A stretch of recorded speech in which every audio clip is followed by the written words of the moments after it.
Yes, friends, now we are going to see your this question number 4th. Let me read this question what has been given. Given below is the position as on 1st April 2011 of Ganga Silk Mills Limited, on which date it goes into liquidation. Share capital given है आपको 10,000 preference shares of ₹10 each fully paid 1 lakh. फिर आपको equity shares 5,000 equity shares of ₹10 each fully called, 50,000 less calls in arrears on 1,000 shares of ₹1 per share, that is 1,000, तो 49,000 outer column में. फिर वापस 10,000 equity shares of ₹10 5 per share paid 50,000 और 20,000 equity shares of ₹10 each 3 per share paid 60,000, मिला करके total 2,59,000 बता रखा है. सिक्योर्ड लोन फ्रॉम बैंक है आपके पास 38,000 against pledge of stock of raw material बता रखा है. अनसिक्योर्ड ड्यूज में प्रिफरेंशियल 1,200 है और अदर्स आपके पास 1,800 है. ठीक है, तो ये टोटल 1,03,000, तो टोटल आ गया आपके पास 4 लाख. इसके बाद कैश एंड बैंक 5,000 है आपके पास, स्टॉक ऑफ रॉ मटेरियल 50,000 है, अदर स्टॉक्स 1,50,000 है. तो जब आप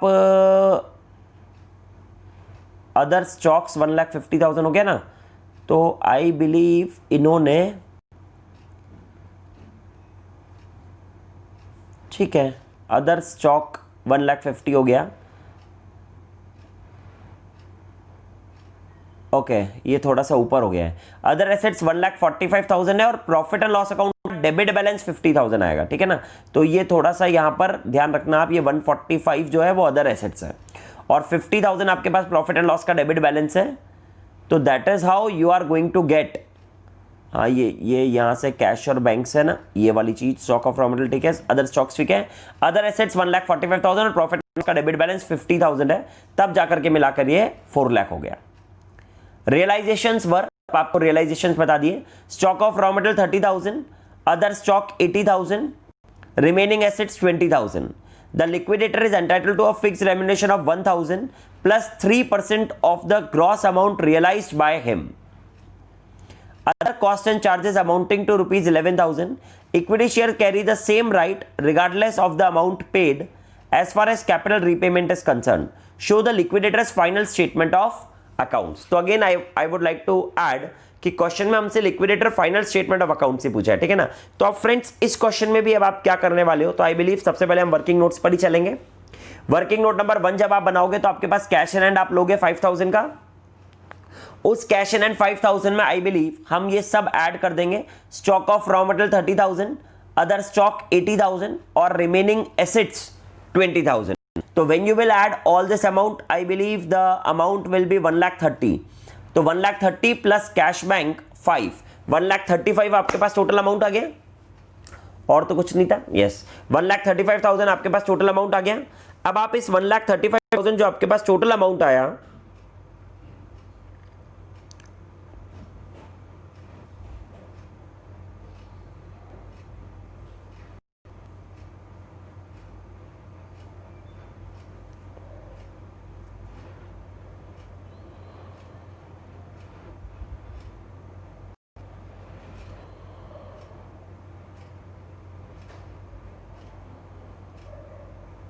यस 1,30,000 आपने जो अमाउंट ले लिया total stock of raw material और ये सबको ऐड करके.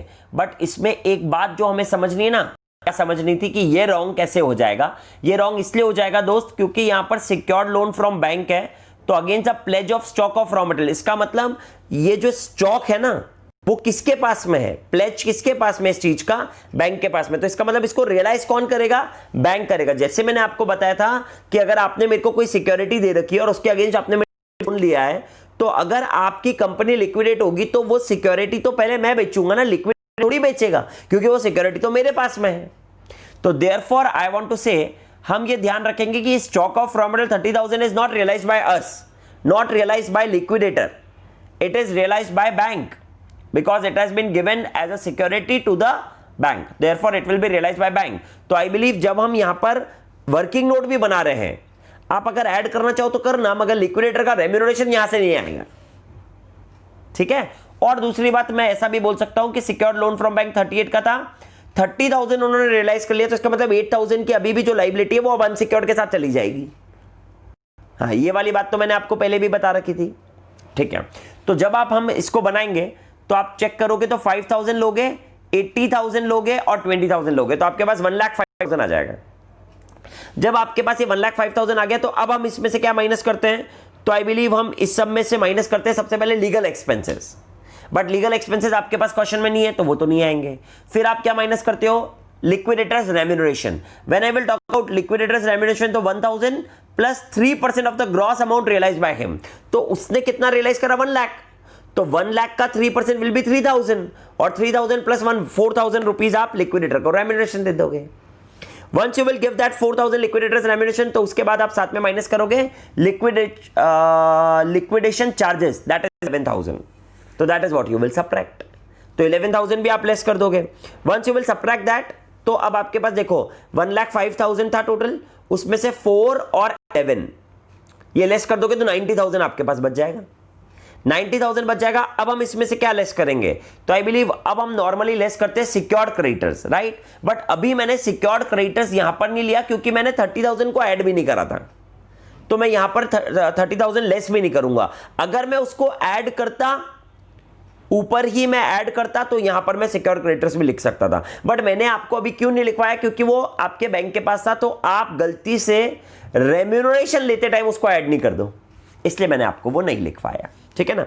अब जब आप इसमें आगे बढ़ोगे तो आई बिलीव सिक्योर्ड क्रेडिटर्स हमने नहीं लिए, तो उसके बाद अब हमको क्या लेना है, preferential creditors. When I will see this, तो आपको देखना हो तो प्रेफरेंशियल क्रेडिटर्स आपके पास 1200 है, वो भी आप लेस कर दोगे। प्रेफरेंशियल क्रेडिटर्स लेस करते ही आपके पास अमाउंट बच जाएगा 88,800, 90,000 में से 1,200 गए तो।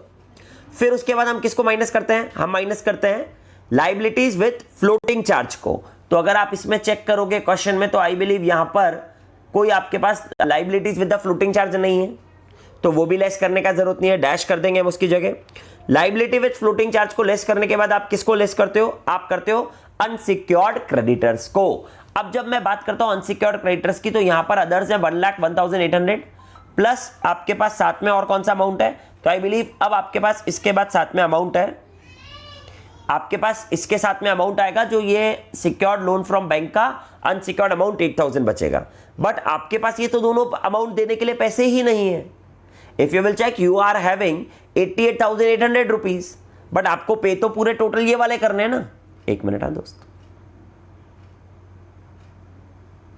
यस हमारे पास है तो 88,800 ओनली, बट हमको पे तो ये पूरे करने ना 1,01,800 और 8,000, तो अब हम इसी के बाद डायरेक्टली क्या बना लेंगे, नोशनल कॉल।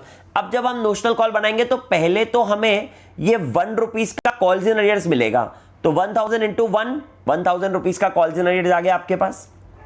उसके बाद आप 5 रुपीज इसमें लोगे, तो 5 इंटू 10,000 दैट इज 50,000, और 7 into 20,000 and that will become your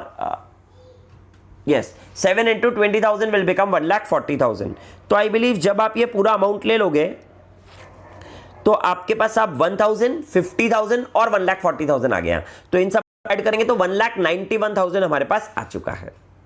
88,800 में अब आप इस 1,91,000 को ऐड कर दोगे, तो आपके पास टोटल अमाउंट 2,98,800 बच गया। Once you got that amount, now what you are going to do, तो अब हम इसके बाद लेस करेंगे आपका अनसिक्योर्ड क्रेडिटर्स 1,01,800 और साथ में जो सिक्योर्ड क्रेडिटर्स का अनसिक्योर्ड पोर्शन बचा था वो भी यहां पर लेस कर देंगे हम। That is your unsecured loan from the bank, या जो भी आपको लिखना हो उसमें वो आप लिख करके उसको भी साथ में माइनस कर दोगे, राइट। तो जब आप ये दोनों चीज माइनस करोगे 1,09,800 आपके पास टोटल हो जाएगा, तो आपके पास बच जाएगा total amount that will B 2 lakh कितना था आपके पास, 2,99,800, उसमें से 1,09,800 माइनस करा तो हमारे पास 1,90,000 बच गए। सॉरी 1,70,000 क्यों आ रहा है, 88,800 प्लस 1,91,000। एक मिनट कैलकुलेटर ही चला लेते हैं हम। Yes let us check this. हाँ 88,800 था आपके पास, 88,800 ही था ना हमारे पास। हाँ 88,800 प्लस हम उसमें कर देंगे 1,91,000, तो 2,79,800 आया ये, सॉरी हाँ ये मैंने गलत बोल दिया था, दैट विल बी 279,800। अब इसमें से हम क्या माइनस कर देंगे, तो आई बिलीव अब हम इसमें से माइनस कर देंगे 1,09,800, राइट। हाँ तो हमारे पास 1,70,000 बच गए, ठीक है ना। अब ये जो 1,70,000 इसमें से अब हम पेड किसको करेंगे, पहले प्रेफरेंस शेयर होल्डर्स को। इसमें और कोई अरियर्स नहीं है तो पूरा बस 1 लाख रुपीज ही पे कर दिया, तो 70,000 हमारे पास इक्विटी शेयर होल्डर्स के लिए बच गए। जब 70,000 इक्विटी शेयर होल्डर्स के लिए बच गए तो आई बिलीव वो 70,000 को अब आप डिवाइड कर दोगे टोटल 5, 10 और 20, यानी टोटल मिला के 35 से। तो 70,000 divide by 35 will give you 2 rupees जो आपको पे करना है पर शेयर, ठीक है ना। अब जब 2 रुपीज पर शेयर पे करना है तो आई बिलीव अब हम इसको स्प्लिट करेंगे। देखो कैसे स्प्लिट करेंगे, तो इसमें जो 4,000 शेयर्स है जिन्होंने पूरे पैसे दे रखे हैं, तो 4,000 इंटू 2 रुपीज ईच करके 8,000 तो उनको पे कर देंगे हम। फिर जो 1,000 शेयर्स बचे जिनसे हमको 1 रुपीज लेना है और 2 रुपीज देना है, तो आई बिलीव हम उनको नेट 1 रुपीज ही देंगे। तो 1,000 इंटू 1 कर दोगे आप, तो that will B 1,000 rupees only. फिर उसके बाद आप 10,000 इक्विटी शेयर से हमें 5 रुपीज लेने थे और देने 2 रुपए, तो 3 रुपए हम उनसे मंगवाएंगे, तो 10,000 इंटू 3 ये मंगवा लेंगे हम उनसे। फिर उसके बाद 20,000 इक्विटी शेयर से 20,000 इक्विटी शेयर से हमको 7 रुपीज मंगवाने थे, बट हमको देने कितने हैं, वी हैव टू सॉरी हाँ मंगवाने थे 7 और हमको देने थे 2 रुपए, तो 5 रुपए हम उनसे मंगवा लेंगे, ठीक है। तो that is how you will conclude. तो आई बिलीव जो जो आप कॉल करोगे वो कॉल फ्रॉम कॉन्ट्रीब्यूटरीज में लिख दोगे आप। That is you are going to write 10,000 into 3 rupees और 20,000 into 5 rupees, that is call from contributory which you are going to write in the receipt side. और पेमेंट साइड में तो सारा मैंने आपको बता ही दिया, ठीक है। तो that is how you are going to prepare that. तो let me show you the answer now. चलो देखो ये रहा आपके पास वर्किंग नोट पूरा, आप चेक कर सकते हो। कैश और बैंक 5,000, एसेट्स 30,000 मैंने अदर स्टॉक के लिया। देखो ये नहीं लिया मैंने, क्यों नहीं लिया, क्योंकि रेम्यूनरेशन हटाना था। अगर आप लोगे तो कोई फर्क नहीं पड़ेगा, बट रेम्यूनरेशन निकालते टाइम उसको हटा देना, क्योंकि वो रियलाइज कौन कर रहा है, बैंक कर रहा है। दैट्स इट, वो सब कर दिया आपने। 70,000 आया, 2 पर शेयर आ गया, और आप यहां पर चेक कर सकते हो कि वही कैलकुलेशन उन्होंने करके बता दी इधर। If you will check this, yes that is you can see refundable 4,000 into 2, 1,000 into 1, 10,000 से 3 रुपीज हम कॉल करेंगे और 20,000 से 5 रुपीज कॉल करेंगे बस। और इसी के बाद अब आप जब बनाओगे तो आपको पता है व्हेन यू प्रिपेयर दैट ना, तो आप कैसे बनाते हो, तो आप एसेट साइड में मतलब सॉरी रिसिप्ट साइड में 4 चीजें लिखते हो। पहला कैश और बैंक बैलेंस लिख दिया, फिर हम एसेट्स रियलाइज लिख देते हैं, अदर स्टॉक्स और रिमेनिंग एसेट्स वो दोनों लिख दिया। हम सरप्लस फ्रॉम कॉन्ट्र सिक्योरिटीज लिखो, या मैंने जो आपको बताया था एसेट्स स्पेसिफिकली प्लेज लिखो। अब इस बार वो वहां डैश आ जाएगा। 30,000 रुपए तो रियलाइज हुए हैं, मगर वहां डैश क्यों आया, क्योंकि वो तो उनकी पूरी लाइबिलिटी ले गए ना, तो सरप्लस तो कुछ बचा ही नहीं। जबकि और अपार्ट फ्रॉम दैट 8,000 और हमें हमारे पास से देना है एज अ अनसिक्योर्ड, तो वो हम बाद में ले भी लें, ठीक है ना। तो कॉल इन अरियर्स भी नहीं दिखाया हमने और डायरेक्टली कॉल फ्रॉम कॉन्ट्रीब्यूटरीज दिखा दिया। कॉल इन अरियर्स इसलिए नहीं दिखाया दोस्त क्योंकि उसके 1 रुपए हमें रिफंड करना ही था। हाँ तो हमने कॉल फ्रॉम कॉन्ट्रीब्यूटरीज लिया, 10,000 शेयर्स का 3 और 20,000 शेयर्स का 5, ये आ गया हमारे पास total. And same you will show over here if you can check. तो हमने इसमें लीगल एक्सपेंसेस नहीं था, लिक्विडेटर रेम्यूनरेशन 4,000 जो दिया, एक्सपेंसेस दे दिया, फिर फ्लोटिंग चार्ज का कुछ भी नहीं था। अनसिक्योर्ड क्रेडिटर्स में प्रेफरेंशियल बता दिया और अदर्स भी बता दिया। अदर्स में गया 8,000 देखो मैंने लग करके दिखा दिया। फिर प्रेफरेंस शेयर होल्डर्स को पूरा रुपीस दे दिया और इक्विटी शेयर होल्डर्स में 4,000 को 2 और 1,000 को 1। And that is how you have completed your question number 4। ठीक है, okay. Now after this let us move to the next question, question number 5। ठीक है ना, चलो अब हम इसके बाद आपका क्वेश्चन नंबर 5 भी देख लेते हैं। What has been given to us in this question number 5? Let us read this. The summarized balance sheet of Vasant Limited as on 31/3/2017 being the date of voluntarily winding up as under.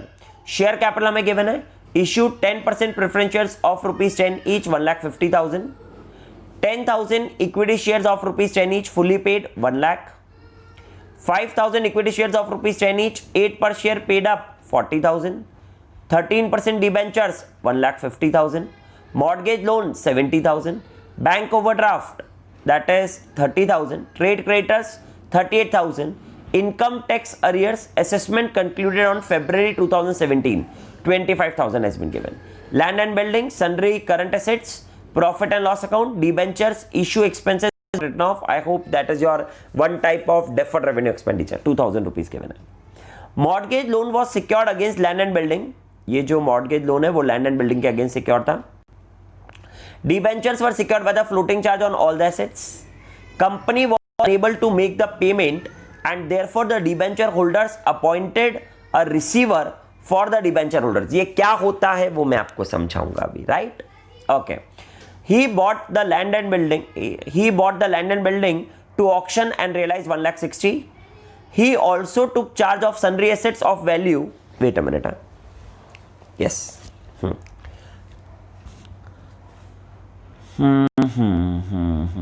He also took the charge of sundry assets of the value 2,36,000 and realized rupees 2 lakhs. The bank overdraft was secured by personal guarantee of the directors of the company, and on the bank raising a demand, the director paid off the due from their personal resources. Costs incurred by the receiver were rupees 1,950 and by liquidator rupees 3,000. The receiver was not entitled to any remuneration, but the liquidator was to receive 2% fees on the value of the assets realized by him. Okay.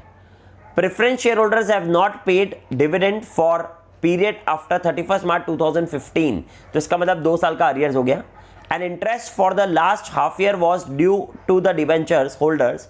Rest of the assets were realized rupees 1,50,000. Prepare account to be submitted by the receiver and the liquidator.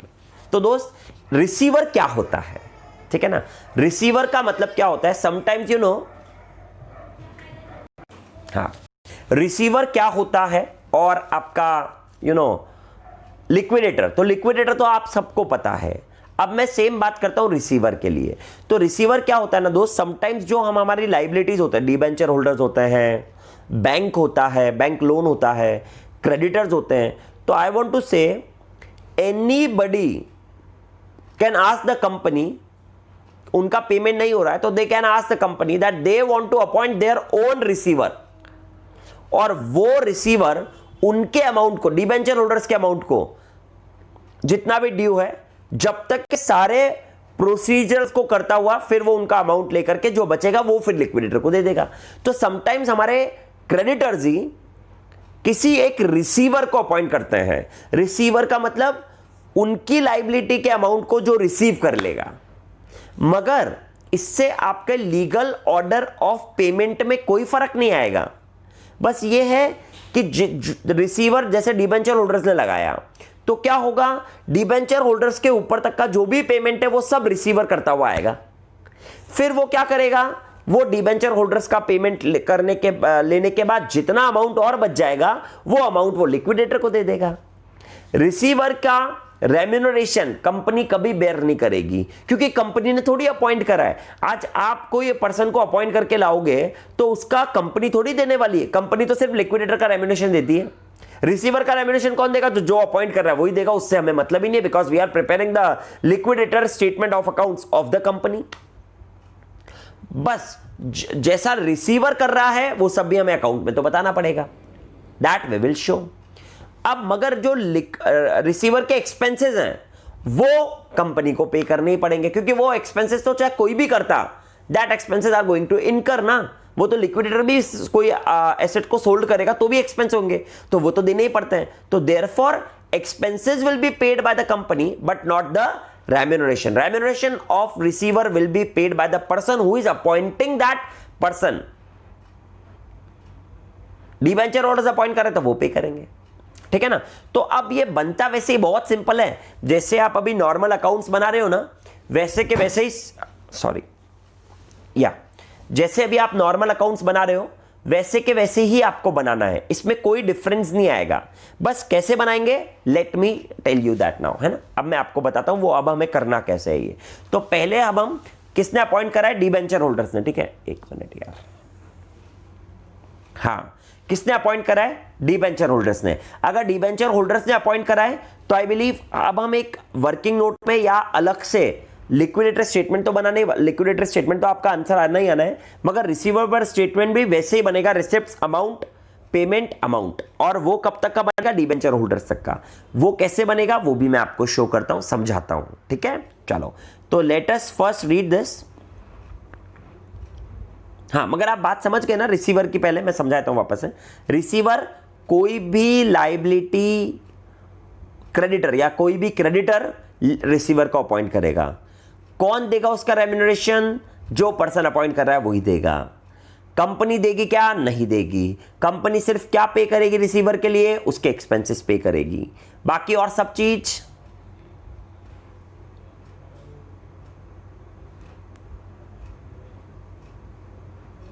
Yes, बाकी सब चीज I want to से company सिर्फ उसके expenses पे करेगी, बाकी सब चीज जो पर्सन उस रिसीवर को अपॉइंट कर रहा है वो पे करेगा।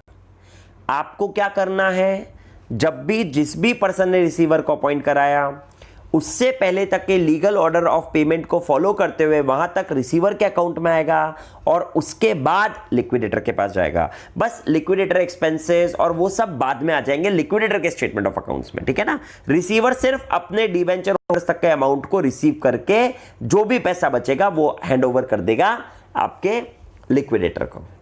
That is what we are going to see now, ठीक है ना। चलो तो अब हम इसका सॉल्यूशन देखते हैं, बट वो सॉल्यूशन से पहले हम एक बार इसको पढ़ लेते हैं पूरा।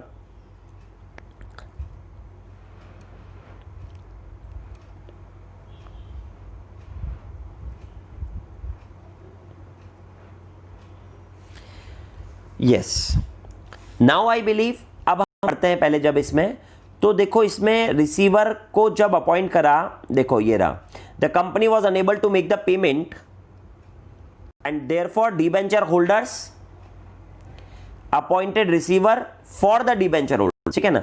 he bought land and building to auction and realized 1,60,000। तो सबसे पहले वो लैंड एंड बिल्डिंग लेकर के आया और उसने 1,60,000, तो हम रिसिट साइड में उसका लिखेंगे sale of land and building, receipt side में sale of land and building 1,60,000, और उसने कुछ सन्ड्री एसेट्स का भी चार्ज लिया 236 का, जिसको उसने रियलाइज करा 2 लाख। तो यानी रिसीवर के पास टोटल अमाउंट आया 1,60,000 का, 3,60,000 का, सॉरी। तो ये दोनों डेबिट साइड में लिख दोगे आप, that is sale of sundry assets also, that is 2 lakh, ठीक है। अब आप उसके पेमेंट साइड में आओगे। अब वो क्या पेमेंट करेगा, तो सबसे पहले तो वो अपना एक्सपेंसेस लेगा receiver, that is 1950, payment for receiver expenses हम लिख देंगे 1950 जो उसने लिया। उसके बाद वो क्या करेगा, तो आई बिलीव ये जो लैंड एंड बिल्डिंग लाया वो मॉर्गेज लोन का पेमेंट होना चाहिए उससे पहले, ठीक है ना। तो वो मॉर्गेज लोन का हमको पेमेंट देना पड़ेगा, क्योंकि वो मॉर्गेज लोन उसने लैंड और बिल्डिंग रियलाइज करा है, तो हम मॉर्गेज लोन का 70,000 रुपए पहले पे कर देंगे। फिर 70,000 पे करने के बाद आई बिलीव इसके बाद अब हम प्रेफरेंशियल, क्योंकि डिबेंचर होल्डर्स ने अपॉइंट करा तो आपको पता है उससे पहले प्रेफरेंशियल क्रेडिटर्स आ जाते हैं। तो अगर आप यहां चेक करोगे तो हमारे पास प्रेफरेंशियल क्रेडिटर्स कौन है, तो हमारे पास प्रेफरेंशियल क्रेडिटर्स है इनकम टैक्स अरियर्स 25,000 का, तो आई बिलीव वो भी पहले पे हो जाएगा। एक बार वो पे हो गया 25,000 क्रेडिट साइड में दिखा दोगे आप प्रेफरेंशियल क्रेडिटर्स का। ये पे होने के बाद अब डिबेंचर होल्डर्स मतलब लाइबिलिटी विद फ्लोटिंग चार्ज का नंबर आता है ना, तो अब हमारे पास डिबेंचर होल्डर्स का क्या है 13% डिबेंचर्स 1,50,000 और इसके ऊपर का इंटरेस्ट लास्ट हाफ ईयर से नहीं दे रखा है। तो आई बिलीव 1,50,000 का 13% यू विल कैलकुलेट, 1,50,000 का 13% मैं निकालता हूं आपके सामने ना, 1,50,000 इंटू 13% जो भी आया डिवाइडेड बाय 2, 9,750। तो आई बिलीव 1,59,750 ये डिबेंचर होल्डर्स अपना भी अमाउंट ले लेंगे। अब जो अमाउंट बच जाएगा and that amount they are going to hand over to the liquidator, और अब हम लिक्विडेटर का स्टेटमेंट के लिए वर्किंग नोट बना लेंगे। तो it is as simple as that. मतलब देखो ये जो चैप्टर है ना दोस्त, इस चैप्टर में कभी भी कोई चीज टफ नहीं है। रिसीवर बोला तो क्या करना है, क्वेश्चन में जो बताया उसने बताया कि उसने 2 एसेट्स को लिया और रियलाइज करा, तो हमने उसको रिसिट साइड लिख दिया, sale of land and building, sale of other assets. फिर उसके बाद अब हमको legal order of payment follow करना है, तो उसने पहले अपना एक्सपेंसेस ले लिया, फिर लाइबिलिटी की बात आएगी, लिक्विडेटर एक्सपेंसेस वगैरह नहीं आ सकते यहाँ पर, लीगल ऑर्डर में वो आता है मगर वो यहाँ नहीं आएंगे, वो तो लिक्विडेटर ही लेगा ना यार एक्सपेंसेस उसका रेम्यूनरेशन, तो इसलिए हाँ लीगल एक्सपेंसेस कुछ ये पे करता तो वो भी आ जाता है, ठीक है ना। तो फिर उसके बाद लाइबिलिटी में सबसे पहले क्या पे होता है, सिक्योर्ड, क्योंकि उसने लैंड एंड बिल्डिंग लिया, लैंड एंड बिल्डिंग नहीं लेता तो लैंड एंड बिल्डिंग तो पहले सिक्योर्ड वाले ले चुके होते, तो फिर वो यहां नहीं लिखते हम यार मॉर्गेज वाला, हम उससे पहले बस प्रेफरेंशियल लिख देते हैं। तो अभी हमारे पास लैंड एंड बिल्डिंग उसने लिया है इसलिए हमने मॉर्गेज लोन भी ले लिया, सिक्योर्ड वाला भी। उसके बाद हम प्रेफरेंशियल क्रेडिटर्स का नंबर देते हैं तो हमारे पास ये इनकम टैक्स का 25,000 भी आ गया। उसके बाद उनका नंबर आया तो उनके साथ में उसका इंटरेस्ट भी जो अभी तक पे नहीं हुआ था 6 महीने का वो भी ले लिया। फिर जो अमाउंट बच गया they are going to hand over to the liquidator.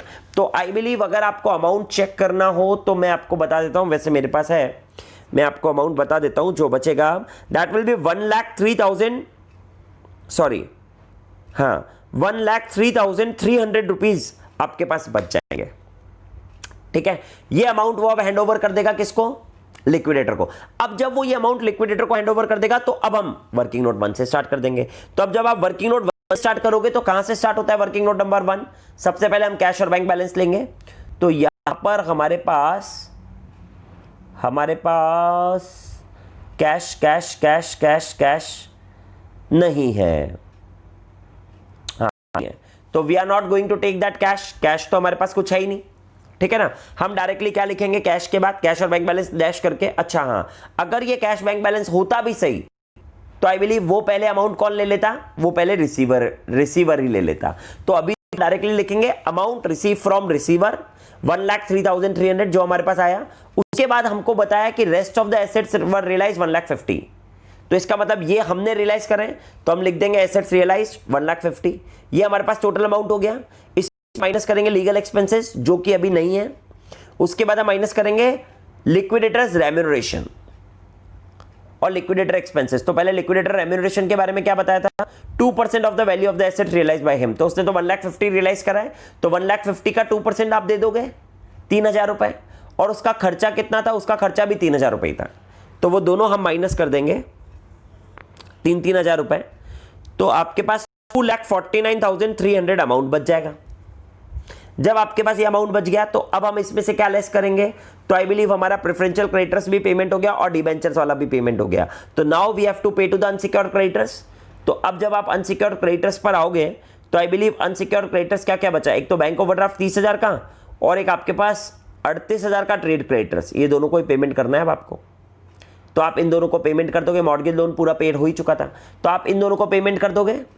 तो ये 68 का उसमें से पेमेंट चला गया। तो आई बिलीव अब जो भी आपके पास अमाउंट बचेगा उसके बाद हम पे करेंगे आपके प्रेफरेंस शेयर होल्डर्स को 1,50,000 और उनका 2 साल का 10% निकालोगे तो 30,000 रुपए, तो आप वो भी पे कर दोगे। यहां तक पेमेंट होने के बाद जो भी अब आपके पास अमाउंट बच जाएगा, कभी भी आपके पास अमाउंट कम पड़ जाता है तो वहीं पर नोशनल कॉल आ जाता है, बट अगर अमाउंट यहां तक आ गया तो उसके बाद सिर्फ आपके पास यहां पर नोशनल कॉल के लिए सिर्फ यही है 2 रुपीज इंटू 5,000, 10,000 रुपीज का आपके पास नोशनल कॉल आ जाएगा I think.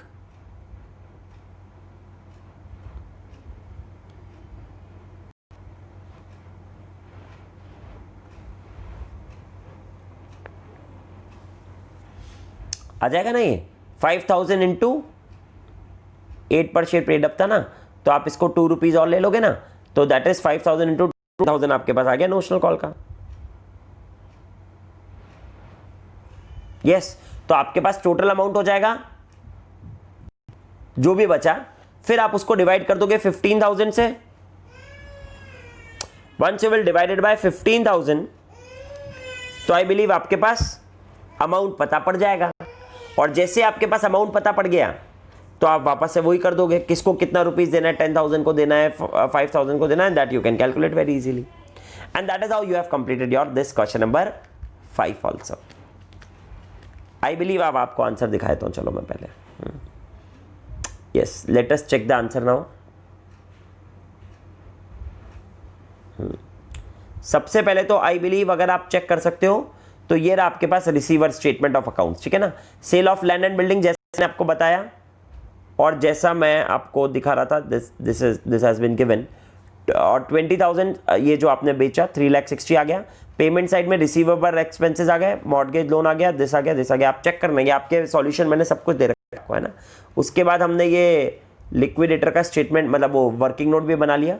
189 preference share holders को पे करा, उसके इंटरेस्ट लिखा है यहाँ पर, जबकि वो डिविडेंड आना चाहिए। तो 9300 बच गया। बट अब आप इसको डायरेक्टली अगर डिवाइड करो 15,000 से तो भी कर सकते हो, वरना मैं तो बता रहा हूँ 19,300 ही लेना और फिर आप उसको डिवाइड बाय 15,000 करना। तो जब मैं आपको चेक करके दिखाता हूँ ना, एक बार देखो, 19,300 डिवाइडेड बाय 15,000, तो आपको पता पड़ गया 1.28 रुपीज आपको देने हैं। ठीक है, तो अब आप क्या करोगे, 1.28 रुपीज आपको देने हैं, मल्टीप्लाइड बाय कितने शेयर से वो आप। तो आई बिलीव अब जब इक्विटी शेयर होल्डर्स की बारी आई तो यहां पर इसने थोड़ा सा रॉन्ग करा हुआ है। आप इसको सही कर लोगे and what you are going to do is, आप नोशनल कॉल करके अमाउंट मंगवाओगे और उसको डिवाइड करोगे 15,000 शेयर से, जो भी अमाउंट आएगा फिर आप उसको जैसे हम करते हैं वैसे ही आपको करना है। And that is how you have completed your this question number 5। अब हम आगे चलते हैं, that is we are going to now see your question number 9th।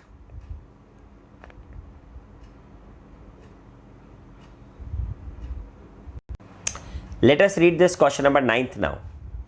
The position of Valueless Limited on the liquidation is as under: issued and paid up capital 3,000 11% preference shares of rupees 100 each fully paid, 3,000 equity shares of rupees 100 each fully paid, 1,000 equity shares of rupees 50 each 30 per share paid.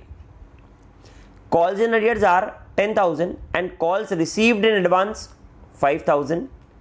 Preference dividend are in arrears for 1 year. Amount left with the liquidator after discharging all the liabilities is 4,13,000. Articles of association of the company provide for the payment of preference dividend in arrears in priority to return the equity capital. You are required to prepare the liquidator's final statement of accounts. अब देखो ये वाला question है ना दोस्त, आपको सिर्फ treatment of equity share holders वगैरह जो होता है ना वो समझाने के लिए क्वेश्चन है।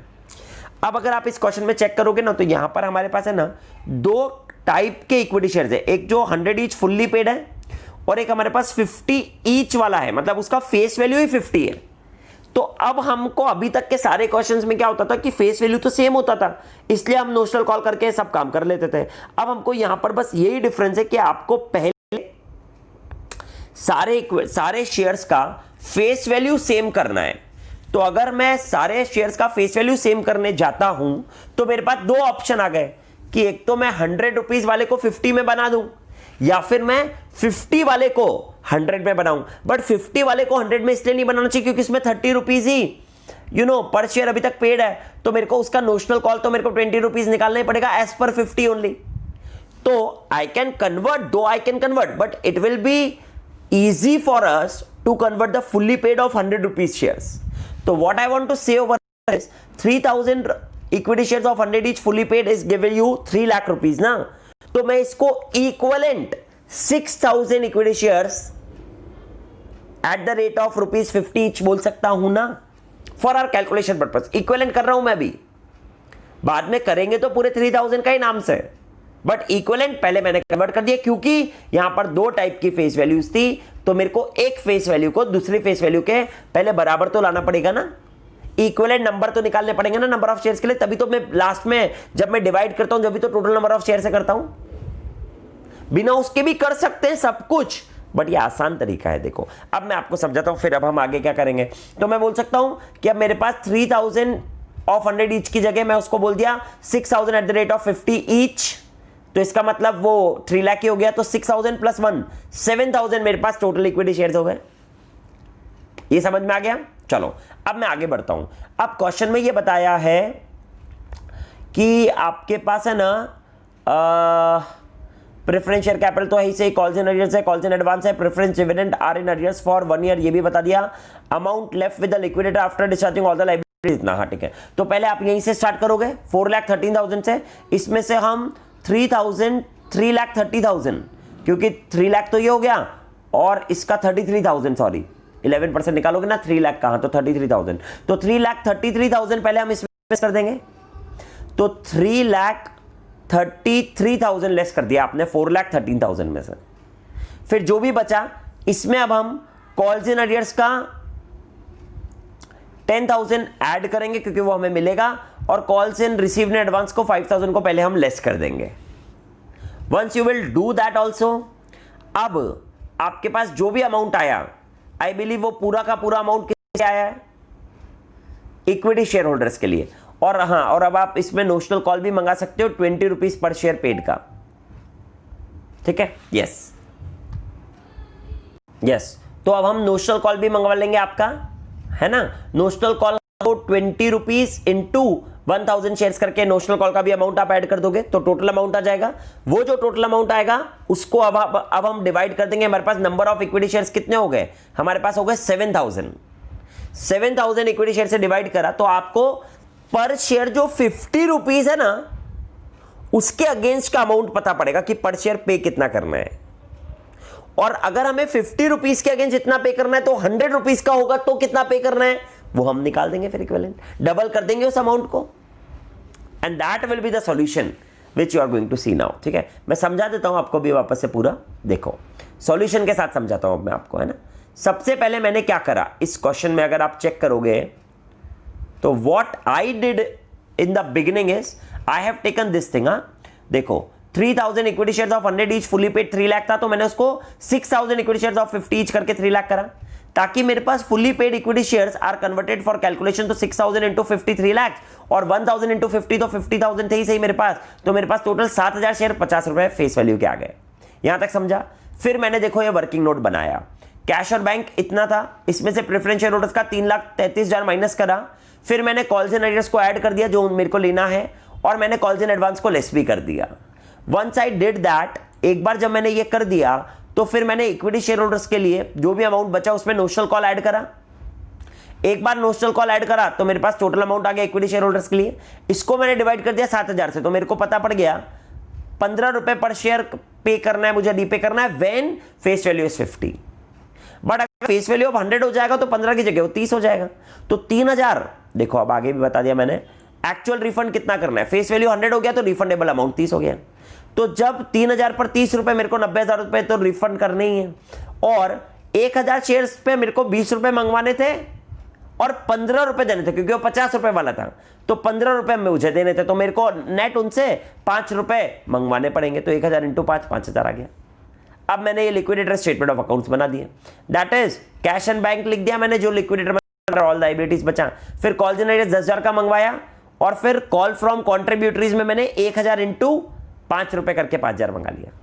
और जब पेमेंट दिखाया तो प्रेफरेंस शेयर होल्डर्स को मैंने पूरा दिया 3,33,000, फिर कॉल्स इन एडवांस का दिया मैंने, रिफंड करा पहले 5000, और इक्विटी शेयर होल्डर्स को ये 3000 इंटू 30 करके 90,000 दे दिया। And that is how I have prepared this question number 9 also. चलो दोस्त, तो ये सारे क्वेश्चंस जो अभी तक हमने कंप्लीट करे वो के related to statement of accounts के थे, फाइनल अकाउंट्स के थे, prepared by the liquidator. Next lecture जो हम करेंगे अभी, उसमें क्वेश्चन नंबर 6 और 7 करेंगे, वो आपका statement of affairs which is prepared by the directors है, वो आएगा। वो एक पूरा फॉर्मेटिव क्वेश्चन है, बहुत आसान क्वेश्चन है। और फिर उसके बाद हमारा नेक्स्ट लेक्चर जब हम बनाएंगे उसमें हम question number 8 and question number 11 that is of related to B list contributories वो कर देंगे, और आपका चैप्टर फिनिश कर देंगे आज। Thank you very much.